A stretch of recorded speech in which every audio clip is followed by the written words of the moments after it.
Bonjour tout le monde, on se retrouve pour une nouvelle série de tutos sur SQLite. Donc dans cette première vidéo, on va voir qu'est-ce que c'est que SQLite, comment ça fonctionne globalement, quels sont les différents types et quel logiciel utiliser, quel logiciel sera utilisé dans les prochains tutos. Donc SQLite, c'est une bibliothèque qui qui propose un moteur de base de données relationnel accessible en SQL. Donc contrairement aux serveurs de base de données traditionnels comme MySQL ou PostgreSQL, donc qui sont d'autres, SGBD, SGBD pour système de gestion de base de données, sa particularité est de ne pas reproduire le schéma habituel client-serveur, mais d'être directement intégré au programme, très important. Donc l'intégralité de la base de données est stockée dans un fichier indépendant de la plateforme. On va aller voir les différents types de données.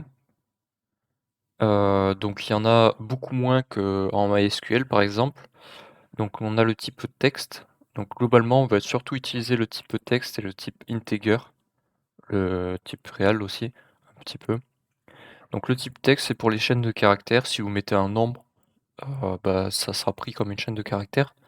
Donc généralement, on le met entre guillemets. Le type numérique, donc c'est en fait, il va tenter d'enregistrer la donnée comme un entier ou un réel, mais si ce n'est pas possible, la donnée sera enregistrée comme une chaîne de caractères.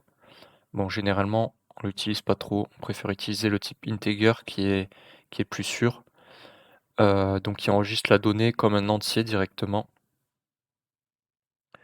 et le type réel pour les nombres à virgule, donc les floats.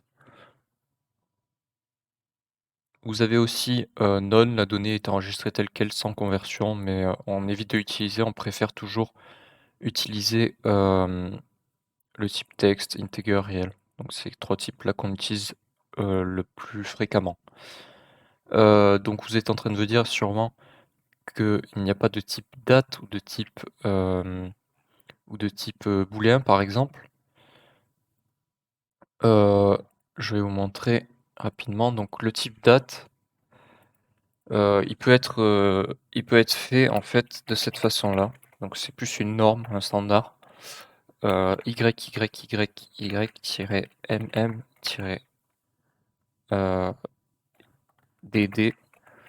Donc ça, c'est pour le type date.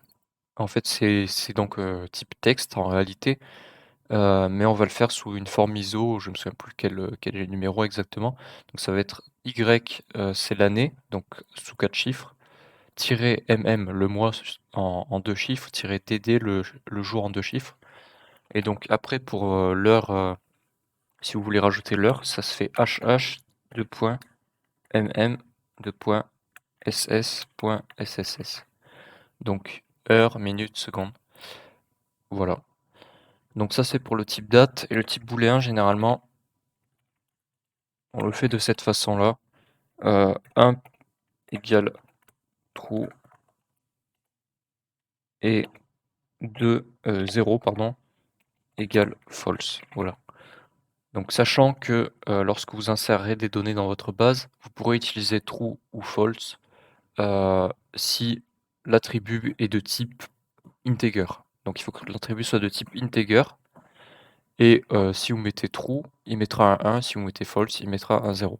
Donc ça c'est bien pris en compte, sachant que vous pouvez aussi mettre 1 ou 0 lors de l'insertion et que lorsque vous voudrez extraire des données, vous pourrez aussi utiliser true ou false, ça fonctionnera. Voilà, donc ça c'est, la façon dont on écrit le type date et boolean. Donc la clé primaire, primary key, je reviendrai là-dessus dans les prochains épisodes.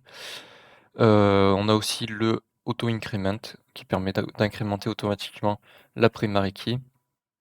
La foreign key pour les clés étrangères. Donc on va descendre un petit peu. Alors non, c'est plus haut en fait. Voilà, non, c'est pas là, c'est là. Heu, donc c'est une base de données embarquée. Donc la majorité des systèmes de gestion de base de données sont construits selon le paradigme client-serveur. Donc c'est ce que vous voyez sur cette image-là, application client, client SGBD, SGBD données.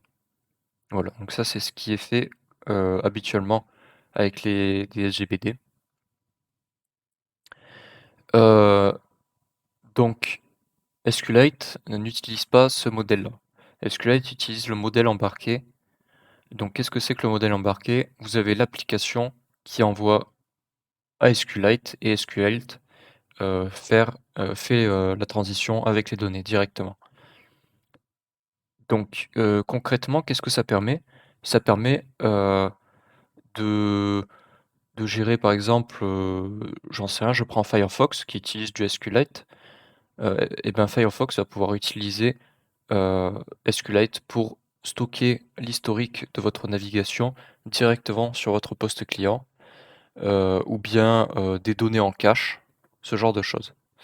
Voilà, donc ça permet ce genre de choses-là, chose que vous ne pouvez pas faire avec un modèle, client-serveur. Voilà, donc maintenant l'environnement de travail, on va utiliser DB Browser for SQLite que vous pouvez télécharger sur internet directement. Il est gratuit, donc il va nous permettre, de lancer nos requêtes SQL. Heu, donc je vous ferai une petite présentation, dans la prochaine vidéo. Donc pour les prochains tutos, je vais faire un une série de tutos, en fait, sous la forme de, selon la requête qu'on veut exécuter. Donc qu'est-ce que j'entends par là? Je ferai un tuto pour le create table, un tuto pour le insert into, un tuto pour, le select. Donc ce seront des tutos plus ou moins courts selon, s'il y a beaucoup de choses à dire ou pas. Par exemple sur le select, il va y avoir pas mal de choses à dire. Sur le create table, ça va être relativement rapide. Donc ça pourrait être des tutos qui durent, 2 minutes ou des tutos qui durent, 10-20 minutes, selon la requête que l'on veut exécuter. Donc ça sera vraiment des tutos très ciblés sur une requête en particulier. Voilà, c'est comme ça que les tutos, se passeront. Sur ce, on a fait le tour. Je vous souhaite une bonne journée. Au revoir tout le monde. Ciao.